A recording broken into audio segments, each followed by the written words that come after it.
Assalamualaikum warahmatullahi wabarakatuh. Perkenalkan, saya Muhammad Naufal Azorif dari kelas 61 Bahasa Indonesia, kelompok 3 Tata Tulis Karya Ilmiah. Di sini saya akan mempresentasikan secara singkat ringkasan dari karya ilmiah yang kami buat, yaitu analisis peran mikroorganisme dalam mempercepat proses pengomposan sampah organik rumah tangga.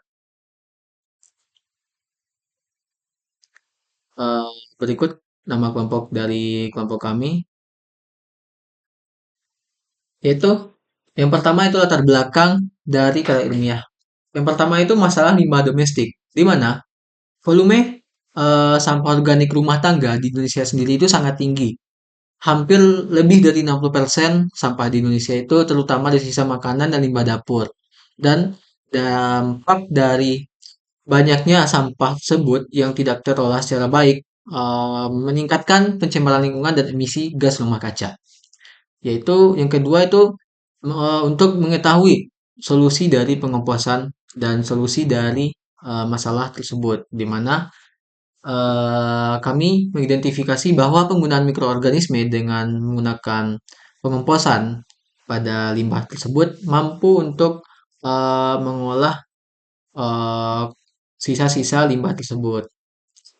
Kemudian tujuan dari karya ilmiah kami yang pertama, yaitu membuktikan peran mikroorganisme dalam mempercepat proses pengomposan. Yang kedua, yaitu mengidentifikasi jenis-jenis mikroorganisme untuk pengomposan. Yang ketiga, menganalisis mekanisme percepatan penguraian bahan organik yang dipengaruhi oleh aktivitas mikroorganisme. Yang keempat, mengevaluasi pengaruh aktivitas mikroorganisme. Yang kelima, itu menilai efektivitas pengomposan.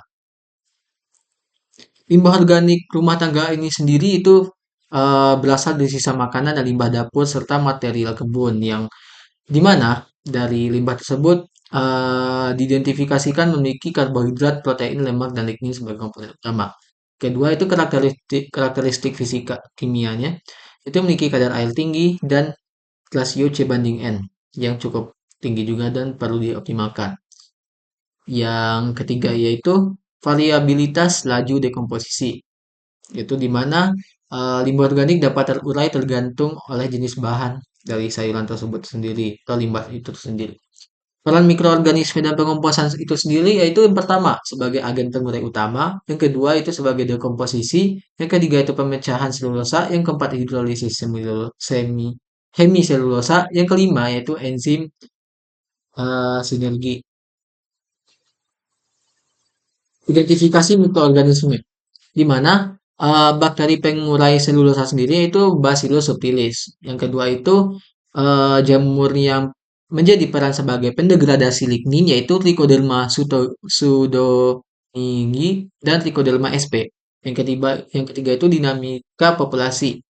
Yang keempat itu metode pengujian di mana pengambilan dan analisis sampel itu sendiri diambil dalam sekitar setiap tujuh hari dan selama 30 hari proses pengomposan. Dan beberapa karya ilmiah dan jurnal dari kita temui itu menggunakan isolasi dan kultur mikroba. Yang kelima itu parameter evaluasi kualitas kompos, di mana efektivitas pupuk kompos sendiri itu memiliki karakteristik tertentu. Berikut gambar dari bakteri dan jamur dekomposer, ya. Itu adapun mekanisme percepatan penguraian terdiri dari tiga fase pengomposan di mana ada mesofilik, termofilik, dan maturasi.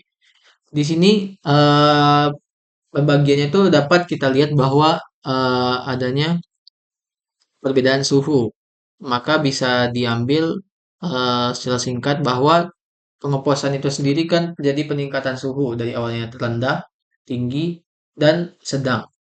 Lalu ada mekanisme rapid composting yaitu adanya high temperature promoting maturation, di mana di suhu tinggi menurunkan kristalitas lignin selulosa. Yang kedua itu microbial driving mechanism yaitu adanya inokulasi mikroba.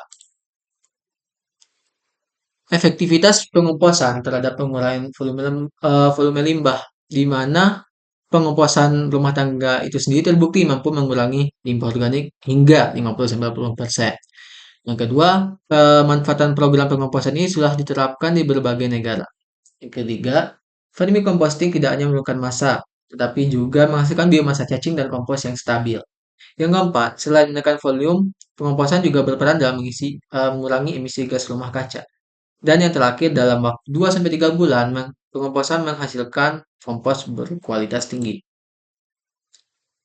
Simpulan dan saran dari karya ilmiah yang kami buat. Yang pertama itu percepatan proses pengomposan oleh mikroorganisme itu sangat terbukti di mana waktu pengomposan lebih singkat kalau dibandingkan dengan tanpa inkulan mikroba.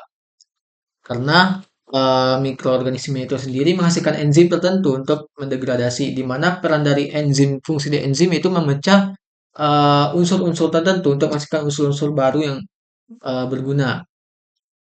Yang kedua itu identifikasi mikroba, di mana bakteri, jamur, Actinomycetes itu memiliki eh, fase yang dominan dan aspek pengomposan yang spesifik juga, seperti ada yang penguraian di lignin dan selulosa. Ketiga itu mekanisme biodegradasi itu adanya percepatan itu disebabkan oleh produksi enzim, peningkatan suhu, dan mengakibatkan penurunan rasio C banding N dari metabolisme mikroba. Dan yang keempat yaitu dampak terhadap kualitas kompos. Dengan menggunakan mikroorganisme sebagai sarana untuk pengomposan, maka kompos tersebut dapat dapat memiliki kualitas yang bagus. Seperti menunjukkan bahwa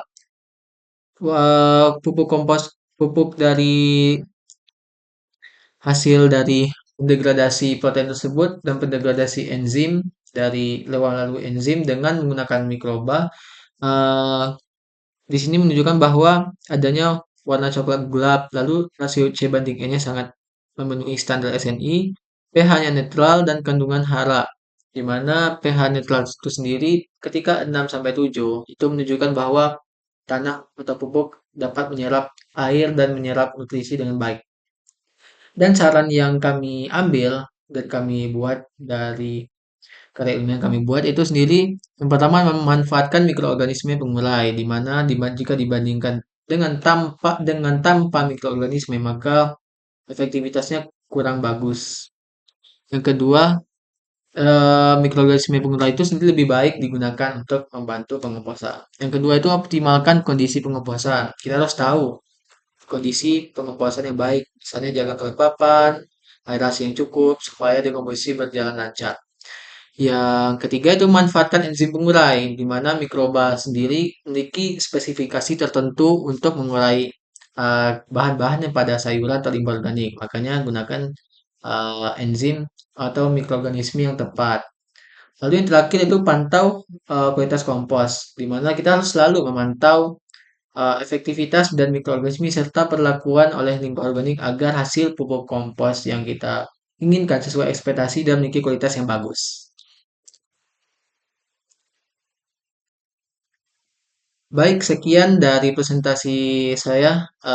Terima kasih atas perhatiannya.